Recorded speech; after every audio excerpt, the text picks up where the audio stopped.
ANMR ನ್ಯೂಸ್ಗೆ ಸ್ವಾಗತ.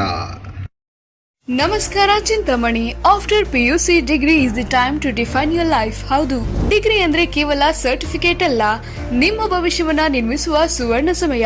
ಚಿಂತಾಮಣಿಯ Shri ವಿದ್ಯಾಚೇತನ degree ಕಾಲೇಜ್ನಲ್ಲಿ 2026-27ರ ಡಿಗ್ರಿ ಅಡ್ಮಿಷನ್ಸ್ ಓಪನ್ ಆಗಿದೆ. ಇಲ್ಲಿ ಕೇವಲ ಡಿಗ್ರಿ ಮಾತ್ರವಲ್ಲ, ಕಾಲೇಜು ಶಿಕ್ಷಣದ ಜೊತೆಗೆ IAS, KAS, CA ಮತ್ತು ಬ್ಯಾಂಕಿಂಗ್ ಪರೀಕ್ಷೆಗಳಿಗೆ ಬೆಸ್ಟ್ ಪ್ರೊಫೆಷನಲ್ ಕೋಚಿಂಗ್ ನೀಡಲಾಗುತ್ತೆ. ಹಾಸ್ಟೆಲ್ ಸೌಲಭ್ಯ ಕೂಡ ಇದೆ. ಕೇವಲ ಡಿಗ್ರಿ ಸರ್ಟಿಫಿಕೇಟ್ಗಾಗಿ ಓದಬೇಡಿ, ನಿಮ್ಮ ಯಶಸ್ಸಿನ ಜೀವನಕ್ಕಾಗಿ ಓದಿ.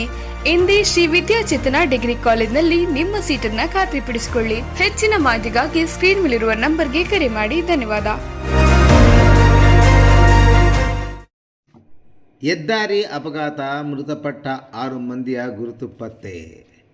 ರಾಷ್ಟ್ರೀಯ ಹೆದ್ದಾರಿ 7ರಲ್ಲಿ ಭಾನುವಾರ ನಡೆದ ಥಾರ್ ಕಾರು, ಆಟೋ ಮತ್ತು ಲಾರಿ ನಡುವೆ ಸಂಭವಿಸಿದ ಭೀಕರ ಸರಣಿ ಅಪಘಾತದಲ್ಲಿ ಸ್ಥಳದಲ್ಲೇ ಒಟ್ಟು 6 ಮಂದಿ ಸಾವನ್ನಪ್ಪಿದ್ದಾರೆ. ಮೃತಪಟ್ಟವರ ಗುರುತು ಸಹ ಪತ್ತೆಯಾಗಿದೆ.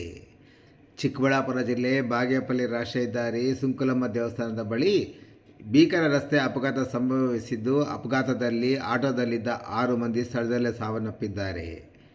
ಆಟೋದಲ್ಲಿದ್ದ 8 ಮಂದಿ ಕೂಲಿ ಕೆಲಸಕ್ಕೆ ಹೊರಟಿದ್ದರು. ಈ ವೇಳೆ ಅಪಘಾತ ಸಂಭವಿಸಿದೆ.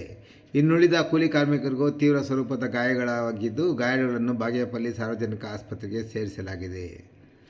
ಮೊದಲಿಗೆ ಥಾರ್ ಕಾರು ಆಟೋಗೆ ಡಿಕ್ಕಿ ಹೊಡೆದಿದೆ. ಡಿಕ್ಕಿಯಿಂದಾಗಿ ನಿಯಂತ್ರಣ ತಪ್ಪಿದ ಅಪೆ ಆಟೋ ರಸ್ತೆ ಬದಿಯಲ್ಲಿ ನಿಂತಿದ್ದ ಲಾರಿಗೆ ಡಿಕ್ಕಿ ಹೊಡೆದಿದೆ. ಡಿಕ್ಕಿಯ ರಭಸಕ್ಕೆ ಆಟೋ ಸಂಪೂರ್ಣವಾಗಿ ಜಖಂ ಆಗಿದೆ. ಆಟೋದಲ್ಲಿದ್ದ ಒಟ್ಟು 8 ಜನ ಪ್ರಯಾಣಿಸುತ್ತಿದ್ದರು ಎನ್ನಲಾಗಿದ್ದು, ಅಪಘಾತದಲ್ಲಿ ಆಟೋ ಮತ್ತು ಕಾರಿನಲ್ಲಿದ್ದವರು ಸೇರಿ 10ಕ್ಕೂ ಹೆಚ್ಚು ಜನರಿಗೆ ಗಂಭೀರ ಗಾಯಗಳಾಗಿವೆ. ಇನ್ನು ಅಪಘಾತದಲ್ಲಿ ಮೃತಪಟ್ಟವರನ್ನು ಆಟೋ ಚಾಲಕ 35 ವರ್ಷದ ಆಂಜನಪ್ಪ, ಬಾಗೇಪಲ್ಲಿ ಟೌನ್ನ ವಾಲ್ಮೀಕಿ ಬಡಾವಣೆಯ ನಿವಾಸಿಗಳಾದ 55 ವರ್ಷದ ಉಮಾದೇವಿ, 40 ವರ್ಷದ ವಿಜಯ್, 50 ವರ್ಷದ ಲಕ್ಷ್ಮಮ್ಮ, 40 ವರ್ಷದ ಸರೋಜಮ್ಮ, 45 ವರ್ಷದ ರತ್ನಮ್ಮ ಹಾಗೂ 45 ವರ್ಷದ ಅರುಣಮ್ಮ ಎನ್ನಲಾಗಿದ್ದು, ಗಾಯಗೊಂಡ ಗಂಗಾದೇವಿ ಮತ್ತು ಲಕ್ಷ್ಮೀದೇವಿ ಎಂದು ಗುರುತಿಸಲಾಗಿದೆ. ತಕ್ಷಣವೇ ಸ್ಥಳೀಯರು ಪೊಲೀಸರು ಗಾಯಾಳುಗಳನ್ನು ಬಾಗೇಪಲ್ಲಿ ಸಾರ್ವಜನಿಕ ಆಸ್ಪತ್ರೆಗೆ ರವಾನಿಸಿದ್ದಾರೆ. ಇನ್ನು ಮೃತದೇಹಗಳನ್ನು ಮರಣೋತ್ತರ ಪರೀಕ್ಷೆಗಾಗಿ ಚಿಕ್ಕಬಳ್ಳಾಪುರ ಆಸ್ಪತ್ರೆಗೆ ರವಾನಿಸಲಾಗಿದೆ.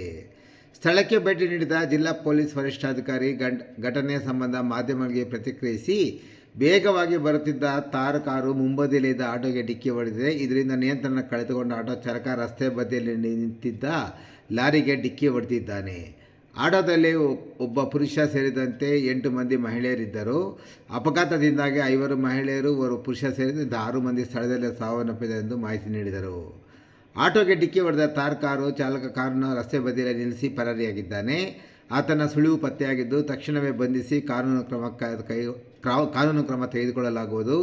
ಹಾಗೆಯೇ ರಸ್ತೆ ಬದಿಯಲ್ಲಿ ನಿಲ್ಲಿಸಿದ ಲಾರಿ ಚಾಲಕನ ವಿರುದ್ಧ ಕ್ರಮ ತೆಗೆದುಕೊಳ್ಳುತ್ತೇವೆ ಎಂದು ತಿಳಿಸಿದರು. ಮೃತರ ಕುಟುಂಬಸ್ಥರ ಆಕ್ರಂದನ ಆಸ್ಪತ್ರೆ ಬಳಿ ಮುಗಿಲು ಮುಟ್ಟಿತ್ತು.